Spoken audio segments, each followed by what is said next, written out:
Sexta parte. La hora final de Coffee. 1.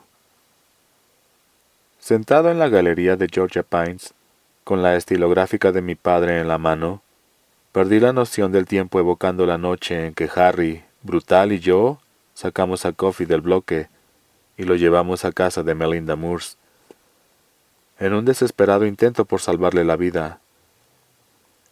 Ya he contado que drogamos a William Watson, quien se consideraba una especie de segunda versión de Billy the Kid. He escrito que inmovilizamos a Percy con la camisa de fuerza y lo encerramos en la celda de seguridad que había al fondo del pasillo. También he hablado de nuestro extraño viaje nocturno, aterrador y emocionante a un tiempo, y del milagro que ocurrió al final. Fuimos testigos del modo en que John Coffey rescataba a una mujer que, más que a un paso de la tumba, parecía enterrada en ella. Mientras escribía apenas tenía conciencia de la vida en Georgia Pines. Los viejos se fueron a cenar y después marcharon en tropel hacia el centro de esparcimiento. Sí, pueden reírse. Para recibir la dosis nocturna de televisión por cable. Creo recordar que mi amiga Elaine me ofreció un bocadillo, que agradecí y comí, aunque no podría decir de qué era ni cuándo me lo llevó. Estaba en 1932, los tiempos en que los bocadillos los llevaba el viejo Tutú en su carrito, a 5 centavos los de mortadela y a 10 los de carne enlatada. Percibí un silencio creciente alrededor de mí, mientras las reliquias que aquí viven se preparaban para otra noche de sueño, ligero e inquieto. Y oí a Mikey, que quizá no sea el mejor celador, pero sí el más amable. Lo oí cantar Red River Valley con su voz de barítono, mientras distribuía las medicinas de la noche. Dicen que te marchas del valle. Echaremos de menos tus deslumbrantes ojos y tu dulce sonrisa. Una vez más la canción me hizo pensar en Melinda, y en lo que le dijo a John después del milagro. Soñé contigo. Soñé que los dos vagábamos por la oscuridad y finalmente nos encontrábamos. Georgia Pines se sumió en el silencio. La medianoche llegó y pasó, y yo seguí escribiendo. Llegué al punto en que Harry nos recordó que si bien habíamos conseguido devolver a John a la prisión sin que nos descubrieran, aún quedaba por resolver el problema de Percy. La noche no habría acabado hasta que nos hayamos ocupado de él, dijo. Entonces el cansancio de un largo día de escribir con la pluma de mi padre pudo más que yo. La dejé, solo por un instante. Me dije, lo suficiente para flexionar los dedos y devolverles la vida. Apoyé la frente sobre el antebrazo y cerré los ojos para descansar. Cuando volví a abrirlos y levanté la cabeza, el sol de la mañana resplandecía al otro lado de las ventanas. Consulté el reloj y vi que eran más de las 8. Durante al menos 6 horas había dormido como un borracho, con la cabeza sobre los brazos. Pensé en bajar a la cocina, tomar una tostada y dar mi caminata matutina. Pero entonces miré las páginas desperdigadas sobre la mesa y decidí posponer un poco el paseo. Lo que tenía que hacer podía esperar, y en aquel momento no me sentía con ánimos de jugar al escondite con Brad Dolan. En lugar de salir a andar, acabaría la historia. A veces es mejor seguir adelante, por mucho que el cuerpo y la mente protesten. En ocasiones es la única forma de avanzar. Y lo que más recuerdo de esa mañana es mi desesperación por librarme del acuciante fantasma de John Coffey. De acuerdo, me dije, un poco más, pero antes... Bajé al lavabo situado al fondo del pasillo de la segunda planta, y mientras orinaba, miré por casualidad el detector de humos del techo. Eso me recordó a Elaine, que el día anterior había distraído a Dolan para que yo pudiera dar mi paseo y cumplir con mi pequeña tarea. Sonreí y terminé de mear. Cuando regresé a la galería me sentía mejor, mucho más cómodo en las zonas bajas. Alguien, sin duda Elaine, había dejado una tetera al lado de las páginas escritas. Bebí con avidez una taza y luego otra antes incluso de sentarme. Luego volví a ocupar mi lugar, saqué el capuchón a la estilográfica y reanudé mi trabajo. Cuando empezaba a meterme en la historia, noté una sombra sobre mí. Alcé la cabeza, con un nudo en el estómago. Era Dolan, que se interponía entre las ventanas y mi persona. «Me extrañó que no salieras a caminar esta mañana, Polly», dijo con una sonrisa. De modo que decidí venir a ver qué ocurría. Ya sabes, para asegurarme de que no estuvieras enfermo. «Tienes un corazón de oro», dije. Mi voz sonaba natural, al menos por el momento, pero mi corazón latía desbocado. Sentí miedo, y no era una sensación nueva. Dolan me recordaba a Percy Wetmore, a quien nunca había temido, pero cuando conocí a Percy, él era muy joven. «Me han dicho que te has pasado la noche aquí, escribiendo, Polly. Eso no está bien. Los viejos chochos como tú necesitan un buen descanso para mantenerse en forma». «Percy», empecé, pero advertí que su sonrisa desaparecía para dar un paso a una mueca de asombro y me corregí. «Brad, ¿qué tienes contra mí?» Por un instante me miró con expresión de perplejidad, quizá incluso con inquietud, pero luego volvió a sonreír. «Es probable que no me guste tu cara, vejete». «¿Qué escribes? ¿Tu testamento?» Dio un paso al frente, estirando el cuello, pero yo cubrí con una mano la página que estaba escribiendo, mientras con la otra intentaba juntar las demás, arrugándolas en las prisas por ocultarlas de su vista. «No, no, no», dijo, como si hablara con un niño. «Eso no te servirá de nada, cariño. Si Brad quiere mirar, lo hará. No lo dudes ni por un instante». Cerró sobre mi muñeca su mano joven y espantosamente fuerte y apretó. Parecía una dentadura que se hundiese en mi mano y gemí. «Suéltame», conseguí decir. «Cuando me dejes ver», replicó, aunque ya no sonreía. Su cara tenía una expresión divertida, la que suele reflejarse en los rostros de quienes disfrutan haciendo daño. «Déjame ver, Polly. Quiero saber qué escribes». Mi mano dejó a la vista parte de la página superior donde contaba el viaje de regreso por el túnel con John. «Quiero ver si tiene algo que ver con el sitio donde...» «Déjelo en paz». La voz sonó como un latigazo en un día seco y caluroso, y por la forma en que Brad Dolan se sobresaltó, cualquiera hubiera dicho que su culo era el destino de aquel latigazo. Me soltó la mano, que cayó de nuevo sobre la página, y ambos volvimos la mirada hacia la puerta. Allí estaba Elaine Connolly, con un aspecto más fresco y vigoroso de lo habitual. Llevaba unos tejanos que destacaban sus caderas delgadas y sus largas piernas, y tenía un lazo azul en el pelo. En sus manos artríticas cargaba una bandeja con jugo de naranja, huevos revueltos, una tostada y más té. Sus ojos destellaban. «¿Qué hace?», dijo Brad. Paul no puede comer aquí arriba. Puede y va a hacerlo, replicó ella con el mismo tono autoritario y áspero. Nunca la había oído hablar así, pero en ese momento me alegré de hacerlo. Busqué indicios de miedo en su mirada. Lo que encontré, en cambio, fue furia.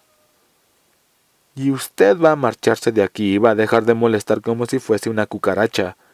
«¿Qué digo una cucaracha? Una rata». Dolan dio un paso hacia ella, con una mezcla de ira e inquietud. Me pareció una combinación peligrosa, pero Elaine no se inmutó. «Creo que sé quién hizo saltar la alarma contra incendios», dijo Brad. «Una vieja zorra con garras en lugar de manos. Ahora lárguese de aquí. Paul y yo no hemos acabado nuestra charla». «Su nombre es Paul Edgecombe», repuso ella, «y si vuelve a llamarlo Polly, le prometo que sus días en Georgia Pines estarán contados, señor Dolan». «¿Quién se ha creído que es?», preguntó Brad, que intentaba reír sin conseguirlo. «Creo», respondió Elaine con calma, «que soy la abuela del actual presidente de la Cámara de Representantes de Georgia». «Un hombre que adora a sus parientes, señor Dolan, sobre todo a sus parientes mayores». La sonrisa desapareció de la cara de Dolan, con la misma rapidez con que borran las letras de una pizarra cuando se le limpia con una esponja húmeda. Creí advertir una expresión de incredulidad en su rostro, como si pensara que Elaine estaba engañándolo, pero también de temor ante la posibilidad de que aquello fuera cierto. La conclusión lógica era que se trataba de un hecho fácil de verificar, de modo que lo que ella decía, debía ser verdad. De repente me eché a reír, y aunque fue una sonrisa apagada, me sonó bien. Recordé la cantidad de veces que en los viejos tiempos Percy Wetmore nos había amenazado con sus parientes. Ahora, por primera vez en mi larga vida, la amenaza se repetía, aunque en esta ocasión en mi favor. Brad Dolan me dirigió una mirada cargada de furia y volvió a concentrarse en Elaine. «No bromeo», dijo ella. «Al principio me pareció mejor dejarlo en paz. Era lo más sencillo, teniendo en cuenta mi edad. Pero no pienso quedarme de brazos cruzados mientras alguien amenaza y acosa a un amigo. Ahora márchese de aquí sin rechistar». Los labios de Dolan se movieron como los de un pez. Era evidente que se moría por decir algo. Quizá esa palabra que rima con ruta, o esa otra que rima con gorra. Sin embargo, no lo hizo. Me echó una última mirada y se encaminó hacia el pasillo. Dejé escapar un suspiro largo y tembloroso, mientras Elaine se sentaba delante de mí. «¿Es verdad que tu nieto es presidente de la Cámara de Representantes de Georgia?», pregunté. «Sí». «¿Y entonces qué haces aquí?». «Tiene un cargo lo bastante importante para lidiar con una rata como Dolan», dijo con una sonrisa. «Pero no es rico. Además me gusta estar aquí. Disfruto con la compañía».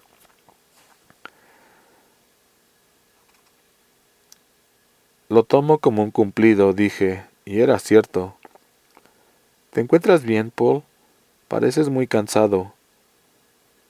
Tendió la mano por encima de la mesa y me apartó el pelo de la frente y los ojos. Sus dedos estaban retorcidos, pero el contacto con su piel era fresco y maravilloso. Cerré los ojos por un instante, y cuando volví a abrirlos, había tomado una decisión. «Estoy bien», dije. «Casi he terminado». «¿Quieres leerlo, Elaine?». Le ofrecí las páginas que había juntado con torpeza. Quizá no estuvieran en orden, pues Dolan me había asustado de verdad. Pero estaban numeradas, y ella podría ordenarlas con rapidez. Me miró con aire pensativo sin tomar las páginas que le ofrecía. Sin embargo, preguntó: ¿Ya está todo? No, no acabarás con esto hasta la tarde, dije, y eso si lo soportas. Esta vez sí tomó las páginas y las miró. Tienes muy buena letra, observó, aunque es evidente que estás cansado. No tendré problemas para leerlo. Cuando hayas terminado de leer estas páginas, habré acabado de escribir, dije. El resto podrás leerlo en media hora. Y entonces, si quieres, te enseñaré algo. ¿Algo que tiene que ver con tus paseos matutinos? Asentí con la cabeza. Permaneció pensativa durante un rato que me pareció muy largo, y por fin recogió las páginas. Saldré al jardín trasero, dijo. Hay mucho sol. Y el dragón ha sido vencido, añadí, esta vez por la princesa. Elaine sonrió, se inclinó y me besó en la ceja, en ese sitio sensible que siempre me hace estremecer. Eso espero, respondió, pero sé por experiencia que los dragones como Brad Dolan son difíciles de vencer. Vaciló por un instante. Buena suerte, Paul. Espero que puedas superar lo que sea que te atormenta. Yo también lo espero, dije, y pensé en John Coffey. No pude evitarlo. Había dicho aquel grandulón: lo intenté, pero era demasiado tarde. Comí los huevos que Elaine me había traído, bebí el zumo, bebí el jugo y dejé la tostada para después.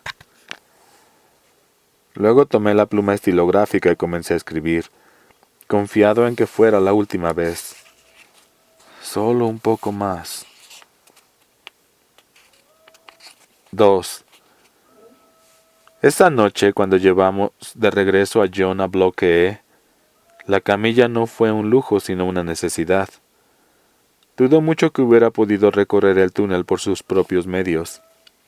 Se precisa más energía para andar encorvado que para andar recto. Y aquel techo era demasiado bajo para un tipo como John Dolan. Temía que se desplomara en el camino.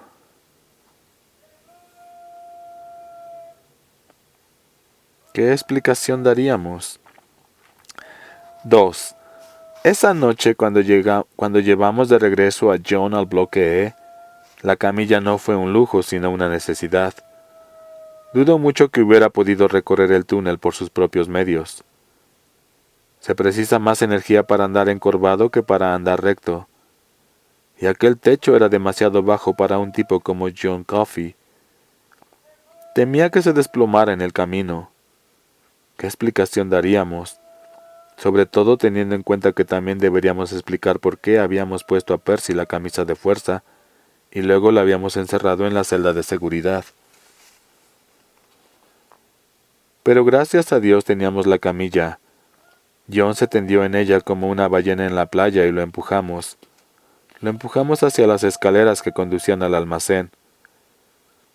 Cuando bajó se tambaleó por un instante, pero enseguida se incorporó cuando le fue posible, respirando cuidadosamente, ruidosamente. Su cara estaba tan gris que parecía que le hubieran rebozado en harina. Pensé que al mediodía estaría en la enfermería, y eso si no moría antes. Brutal me miró con expresión sombría de desesperación y yo le devolví una mirada idéntica.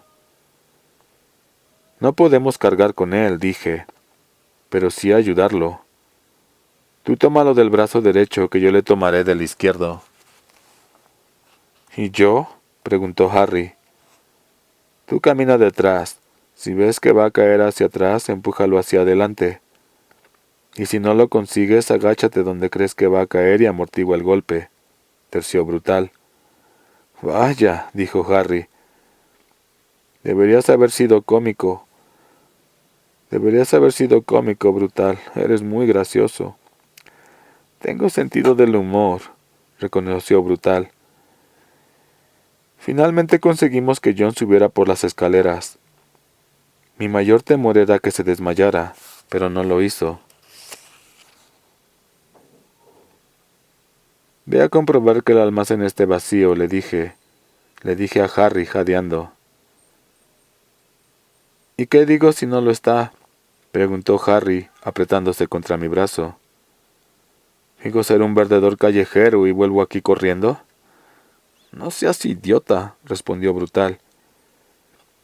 Harry entreabrió la puerta y espió. Me pareció que tardaba horas. Por fin se volvió con expresión casi alegre. No hay moros en la costa, dijo. Todo tranquilo. Esperemos que siga así, observó Brutal. Vamos, Coffee, ya casi hemos llegado. John consiguió cruzar el almacén prácticamente solo, pero tuvimos que ayudarlo a bajar los 3 peldaños que lo separaban de mi despacho y empujarlo para que franquease la pequeña puerta. Cuando volvió a incorporarse, respiraba con dificultad y tenía los ojos vidriosos. Entonces advertí con horror que la comisura derecha de su boca se curvaba hacia abajo, confiriéndole el mismo aspecto que tenía Melinda cuando entramos en su habitación. Dean nos oyó llegar desde la mesa de entrada. «¡Gracias a Dios!», exclamó. «Creí que nunca regresarían. Pensé que que los habían agarrado, o que el alcalde los había disparado, o que...» Se detuvo a mitad de la frase como si viera a John por primera vez. «¡Demonios! ¿Qué le pasa? Parece a punto de morir». «No va a morirse, ¿verdad, John?», dijo Brutal al tiempo que dirigía a Dean una mirada airada. «Claro que no. No quise decir eso», se defendió Dean con una risita nerviosa.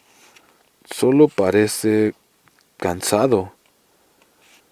«No importa», dije. «Ayúdanos a llevarlo de vuelta a la celda». Una vez más parecíamos colinas alrededor de una montaña, pero en esta ocasión era una montaña que había sufrido la erosión de 1.000.000 de años. Una montaña triste, a punto de desmoronarse. John Coffey se movía con lentitud, y respiraba por la boca como un viejo fumador, pero al menos se movía. «¿Qué hay de Percy?», pregunté. «¿Ha armado alboroto?». «Un poco al principio», respondió Dean, intentando gritar a través del esparadrapo. «Supongo que maldecía». «Vaya», dijo Brutal. «Suerte que nuestros oídos de niños estaban en otra parte».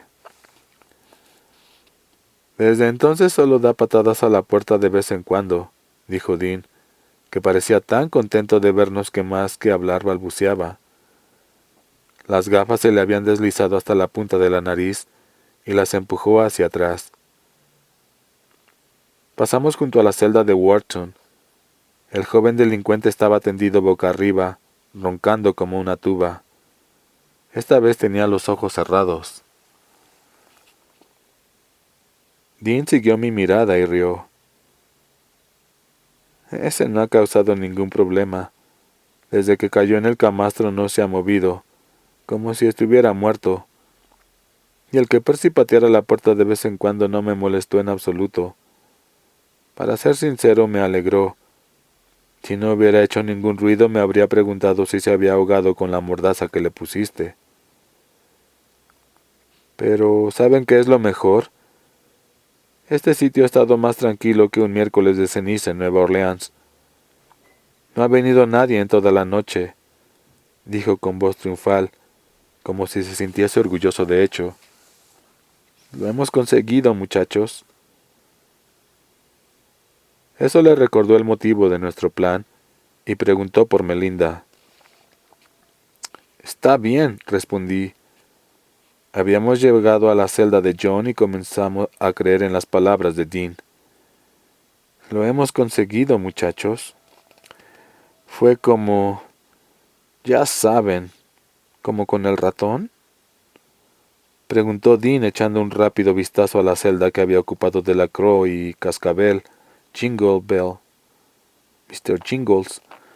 Luego bajó el tono de voz, como la gente que entra en una iglesia, donde hasta el silencio parece un murmullo. Fue un... Tragó saliva.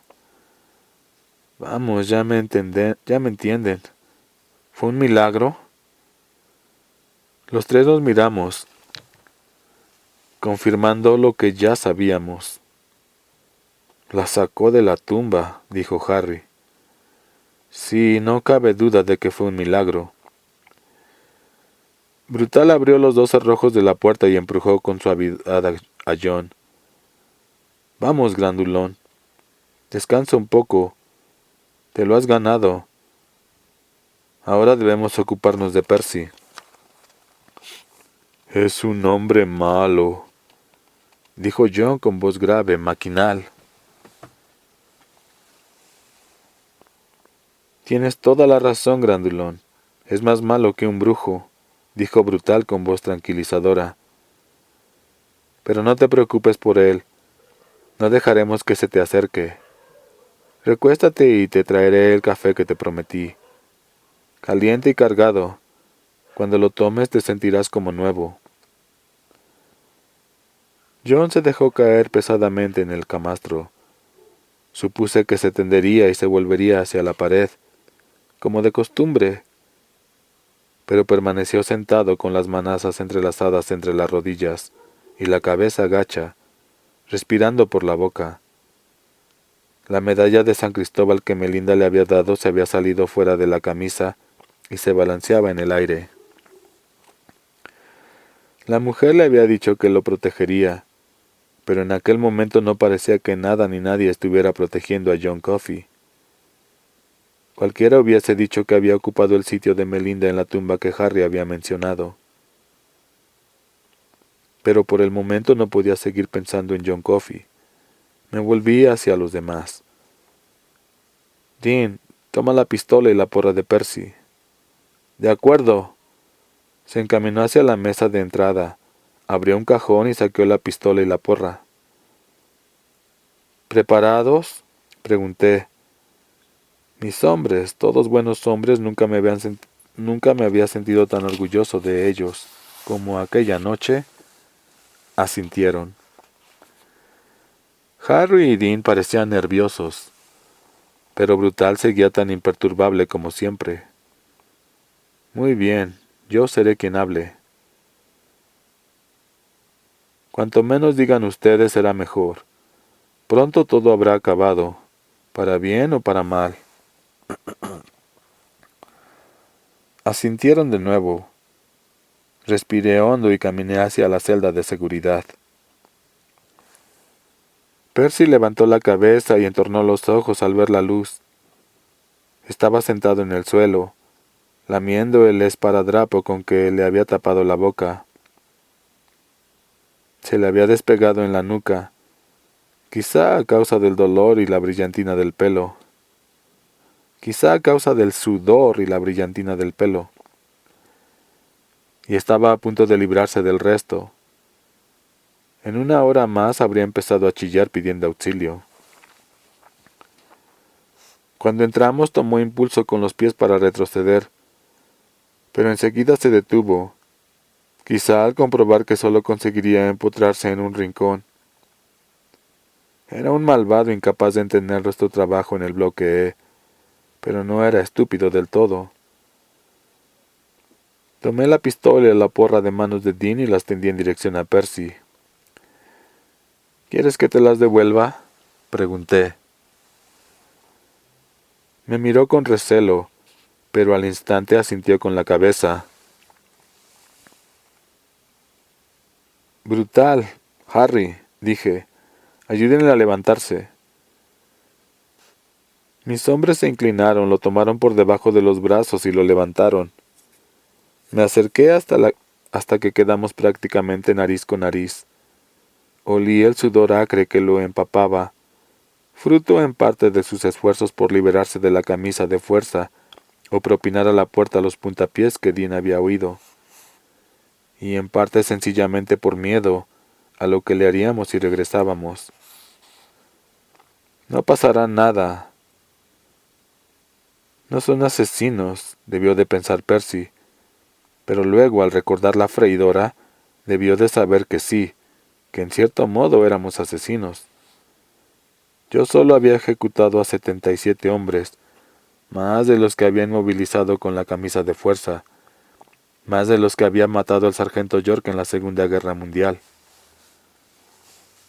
Matar a Percy no habría sido lógico, pero allí sentado con los brazos a la espalda, intentando quitarse el esparadrapo de la boca, seguramente se dijo que habíamos dejado de actuar con lógica. Además, una persona no suele pensar con lógica cuando está sentada en el suelo de una celda con las paredes acolchadas, más atrapada que una mosca en una telaraña, lo que significa que si en aquel momento no conseguía lo que quería de Percy, nunca lo conseguiría. Si prometes no ponerte a chillar, te quitaré el esparadrapo, dije. Quiero hablar contigo, no organizar un concurso de gritos. ¿Qué dices? ¿Te quedarás callado? Advertí una expresión de alivio en sus ojos. Seguramente debió de pensar que si quería hablar con él, tenía muchas posibilidades de salir de esa sin un rasguño. Asintió con un gesto. Si montas un escándalo volveré a ponerte la esparadrapo, dije. ¿Lo has entendido? Respondió con otro gesto de asentimiento, esta vez con evidente impaciencia. Tendí el brazo, tomé el extremo suelto del esparadrapo y tiré con fuerza. La cinta se desprendió con un sonido de piel arrancada, y Brutal se sobresaltó. Percy gimió de dolor y sus ojos se llenaron de lágrimas. «¡Sáquenme de esta camisa!», dijo con furia. «Dentro de un minuto», respondí. «¡Ahora! ¡Ahora mismo!». Le di una bofetada en la cara. Lo hice sin pensarlo, aunque en el fondo sabía que podía llegar a ese punto. Incluso la primera vez que hablé acerca de Percy con el alcalde Moores, aquella en que Hal me recomendó que lo pusiera a cargo de la ejecución de Delacroix, sabía que podía llegar a eso. La mano es como un animal que no se ha domesticado del todo. Casi siempre se porta bien, pero de vez en cuando se escapa y muerde al primero que se cruza en su camino. La bofetada sonó como una rama al partirse. Dean soltó una breve exclamación de asombro, y Percy me miró escandalizado, con los ojos tan abiertos que parecían a punto de salirse de las cuencas. Por 2 veces abrió la boca y volvió a cerrarla como si fuese un pez en un acuario. «Calla y escúchame», dije. «Merecías un castigo por lo que hiciste a Dale, y nosotros te lo dimos. Era la única forma de hacerlo. Todos estuvimos de acuerdo, excepto Dean. Pero él nos respaldará, porque si no lo hace, lo sentirá. ¿No es cierto, Dean?» «Sí», murmuró Dean, más blanco que un papel. «Supongo que sí».